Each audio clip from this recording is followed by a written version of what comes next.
Hi everyone, I'm going to go straight into this video, but before I do, some questions for you to ask yourself whilst watching. Does Khan actually like Britain? Does he have hidden agendas? Is he lying and deceiving? And more importantly, is there hypocrisy going on? And shocking, but not necessarily that surprising. On the eve of the anniversary of October the 7th, it had a long kind of list of examples of very worrying things, whether photographed on placards or whether recorded as chants, things like "Long live the Intifada," "Go home and count your money," "Internal Zionists now," "I love Hezbollah," "Hamas are not terrorists," "We don't want no two-state, we want 1948," Zionism is racism, "Yemen make us proud," "Zionism shut it down," "I just effing love October," "Long live resistance." All these things, and of course the old favourite, "From the river to the sea," all these things seen, photographed, recorded at events over the weekend with no immediate police response to any of them at the time. On Monday, the Campaign Against Anti-Semitism posted that we are now at a point where anti-Israel demonstrators apparently feel free enough to yell support for prescribed terrorist organisations. What would have once been unthinkable has now become normalised. So we've seen this climate being allowed to fester for months. We've seen a fourfold increase in reported anti-Semitic hate crime. So is it any wonder that polls are showing 3/4 of British Jews now feel less safe than they did prior to last October, 50% have less confidence in the police, and amongst the wider public, 59% are deterred from coming into London on protest days? For those watching this and reading this, a lot of the things that you read out are criminal offences. It's worth people recognising their criminal offences in case they try and repeat those for obvious reasons. So there has been a huge increase, an unacceptable increase in anti-Semitism over the last 12 and a half months. We know from past tensions in the Middle East that often leads to an increase in anti-Semitism, not just in London, not just in the UK, but across the Western world. That's unacceptable. That's one of the reasons why we spend a lot of time, effort and energy teaching our youngsters about what it means to be a proper Londoner, not believing the stereotypes, the racism, the anti-Semitism that some of these tropes are talking about. At the same time, the police service has worked incredibly hard, not just in relation to arrests this weekend, arrests since this weekend, but over the last 12 months since the horrors and tragedy of October the 7th, to reassure our Jewish communities that the police are there to keep them safe. It is a fact, though, you're right. Londoners who are Jewish are feeling scared, sometimes for good reason. There is a heightened fear for many Londoners who are Jewish to go into the centre of our city on days when there are protests. And those of us that aren't Jewish need to understand that and show allyship, empathy, solidarity, but also to call out some of the things you've called out this morning, and I commend you for calling them out. The police have been quite clear in relation to taking a zero tolerance towards crimes being committed, but also hatred in our city, and they're the full support of not just myself and the government, but also clearly members of the Assembly as well. I will make sure I feed into the Commissioner your comments this morning to make sure any of the comments you've said that aren't being investigated are just followed up as well. Thank you, Mr. Mayor. I appreciate that. All I'm asking for is consistency. Please, can we have a situation where the disorder over the summer that was dealt with swiftly by the police and justice system is swiftly, decisively and nipped in the bud, that needs to apply to this too. We've had 12 months where that hasn't been happening, or certainly hasn't been perceived to be happening. Please, can we have that level of consistency? Can I just say, for the want of doubt, I reject completely the assertion that the police operate on a two-tier policing model. They don't. The police without fear or favour. I support the police in their response over the summer, and I support the police in their response this weekend. But he's right. There are some offences that have been committed that need to be followed up if they've not already been done so.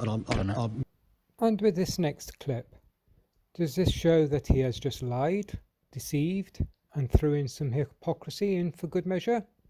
Now Transport for London is under fire for a series of adverts featuring a controversial Islamic preacher who's been banned from entering Singapore. Yes, so the advertisements for the finance firm Wahed also feature a controversial UFC fighter, Khabib, who has links to Russian warlords closely allied with Putin. OK.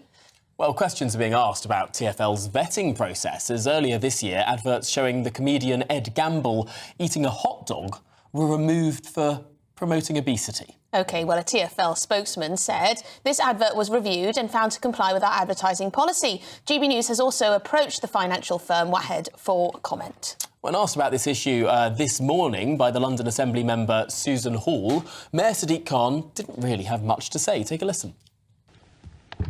Chair, I'm not aware of the advert. I'll look at it as soon as Mayor's question time is finished to see what's going on there. I'm more than happy to look into that and get back to the member. Please do, because I think things like that just make the whole thing look totally ridiculous. OK, well, we're delighted to say we have Susan Hall with us now. Susan, thank you very much indeed. Tell us a little bit about this advert then. What's the problem that you've identified? Well, I think the whole situation is ridiculous. All sorts of foods are banned on TFL adverts, which I didn't agree with in the first place. As an example, you're not allowed to put anything that's got fat or sugar or all sorts of things on it. So you go on the underground and you see very little food whatsoever. You come up on, for instance, Westminster, and there's a wonderful stall full of cupcakes that you can buy. So it's just a nonsense, quite frankly. But it was very irritating to find out that they won't allow a hot dog, as it were, to be pictured on there. And yet this chap, Mufti Menk, I think is his name. He's known to have denounced homosexuality as filthy and has said that gays were, and I'm quoting, of course, worse than animals. So TFL have been questioned and said that this passes through quite happily through its procedures. How can that be right? And yet putting a God forbid you should put a hot dog on an advert. I mean, it's all damn ridiculous, Emily, ridiculous. No, it does seem that there's the hypocrisy charge there. I mean, or perhaps it isn't hypocrisy at all. I remember when these beach body ready adverts were banned because they showed women in bikinis. I mean, maybe that's we all just need to sort of shroud ourselves over and not. I mean, maybe that's consistent. But I suppose the argument here, there could be an argument made that this is a financial services company. It's allowed to advertise its financial services. It's allowed to have whoever it wants on its advert to promote that. I mean, surely it's a conservative position to say yes, private business advert, fine. I think it's more along the lines that people like me, my group, the Conservatives, have fought this nonsense over what is allowed and what's not allowed. We don't agree with banning all sorts of things. So if you're going to ban a hot dog but allow somebody that regards gays as worse than animals, then I'm sorry, you've got something very wrong with your policy, I would say. Yeah, he was reportedly also banned for 2 years from Denmark, which is very interesting. As to why we'd have an advert allowed in Britain for a man who's been banned from both Singapore and Denmark. It is rather curious. I don't think it's wrong to raise this to Sadiq Khan. Do you have faith that he'll look into it? No, of course not. I mean, somebody else might pick up on it. He just fobs you off with all sorts of things. I asked him as an example, and it's a separate subject, but I know you've been interested in it. I asked him also whether he tried to persuade the police to give outriders to Taylor Swift, and he sort of avoided that. He inferred that he actually hadn't, but he never gives straight answers. It's like banging your head against a brick wall. But going back to this advertising, it's so damn ridiculous that somebody Ed Gamble had to have a hot dog photoshopped out and I believe a cucumber put in its place. Ooh. Oh, Susan, are you okay? It was just the camera, not you. No, I'm okay. My computer collapsed. I do apologise. No, well, that's how cross I am, quite frankly. Well. It's all ridiculous.